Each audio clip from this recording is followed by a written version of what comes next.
ये इंडिया की तरफ रुझान होने का पूरी दुनिया की तरफ हो रहा है। अब ये ना देखें, एक टाइम था कि जब सिर्फ रशिया करता था, हमें अमेरिका सपोर्ट करता था, वो किसी भी पॉलिटिकल फॉर्म पे कह लें, अब किसी तरह भी कह लें।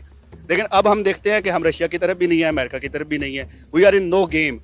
तो हम अगर देखें बॉर्डर्स पे भी हम एक चीज़ कहते हैं कि हमें इंडिया से बड़ा खतरा है, टू बी वेरी फ्रैंक उन्हें हमें शायद अब इंटरेस्ट ही नहीं है। अब we are nowhere in the game. इसका जो उनका मेन पर्पस है, जो मुझे लगता है, वो ये है कि इनकम को जनरेट करना है, लोगों को, हिंदू कम्युनिटी को उधर मोटिवेट करना है कि आप इधर आए, आपको हर तरह से हम फैसिलिटेट करेंगे। जैसे कि हम इधर करते हैं, हमारे इधर क्रिसमस होती है तो हमारे प्राइम मिनिस्टर या सीएम वगैरह जाते हैं, वो इन चीज़ों को बाकायदा सेलिब्रेशन के अंदर पार्ट एंड पार्सल होते हैं और एक मैसेज देते हैं कि हम अपनी माइनॉरिटीज़ के साथ हैं। जो मुसलमान ममालिक का हिंदुओं की तरफ और इसराइल की तरफ जो झुकाव है वो बहुत ज़्यादा अफसोसनाक है कि बहरीन ने जो है वो इसराइल के साथ अपना सिफारती ताल्लुकात कायम किए।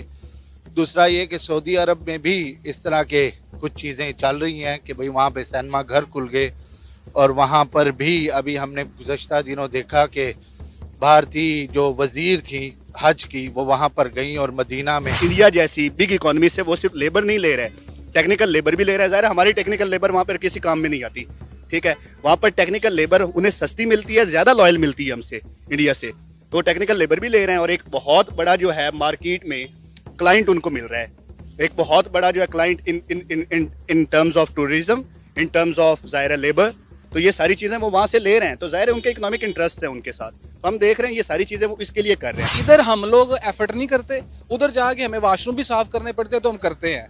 इधर हम कहते हैं लो जी मैं करूंगा, अपनी चप्पल उधर हो तो कहते हैं हमें कोई पहना ही दे। बेसिकली हम कामचोर हो चुके हुए हैं और तनकीद करना हमें बहुत अच्छा लगता है कि ये देखे ये हो रहा है। अब इंडिया की आप बात करें, इंडिया एक बहुत ही तेजी के साथ जो है ना एक वर्ल्ड की बेस्ट इकोनॉमी बनने जा रही है। तो अब उन्होंने क्यों किया है, उन्होंने एफर्ट की है, हार्ड वर्किंग की है। तारीख बदल रही है, लेकिन आप मोदी का जो है वो माजी भी देखें कि उसने गुजरात में कितने मुसलमानों का कत्लेआम किया। और शायद आपको ये जहन में नहीं है कि अभी बाबरी मस्जिद की जगह उन्हें अयोध्या मंदिर कायम किया और एक और मस्जिद की जो बेसमेंट में उन्होंने मंदिर कायम किया।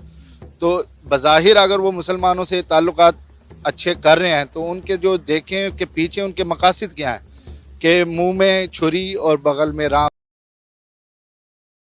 ऐसी क्या वजह है कि पूरी दुनिया इंडिया के प्राइम मिनिस्टर नरेंद्र मोदी को सुनना पसंद करती है, जिसे हम चाय बेचने वाला कहते हैं।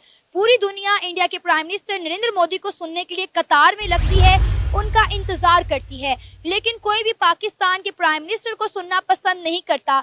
हालांकि दोनों मुल्क न्यूक्लियर पावर्स हैं। यूएई के अंदर एक वर्ल्ड गवर्नमेंट समिट होने जा रहा है 12 से 14 फरवरी, जिसमें इंडिया के प्राइम मिनिस्टर नरेंद्र मोदी को गेस्ट ऑफ ऑनर इनवाइट किया गया है, जहां पे इंडिया के प्राइम मिनिस्टर नरेंद्र मोदी दुनिया का बनने वाला सबसे बड़ा मंदिर उसका इफ्तिताह भी करेंगे। एक टाइम था जब इंडिया अपने 15 अगस्त और 26 जनवरी के दिन यानी स्वतंत्रता दिवस और गणतंत्र दिवस के दिन और ऐसे किसी खास अवसर पर दुनिया के फेमस देश को बुलाते थे ताकि वो इंडिया के साथ अच्छा संबंध बना सके। लेकिन अब दिन ऐसा आ गया है कि अब इंडिया के लीडर को भी अब ऐसा मौका मिलने लगा है। पहले तो कोई पूछता भी नहीं था, इतना जहाँ तक मेरे जहन में है। लेकिन अब यूएई जैसे देश भी इंडिया के लीडर को बुलाते हैं।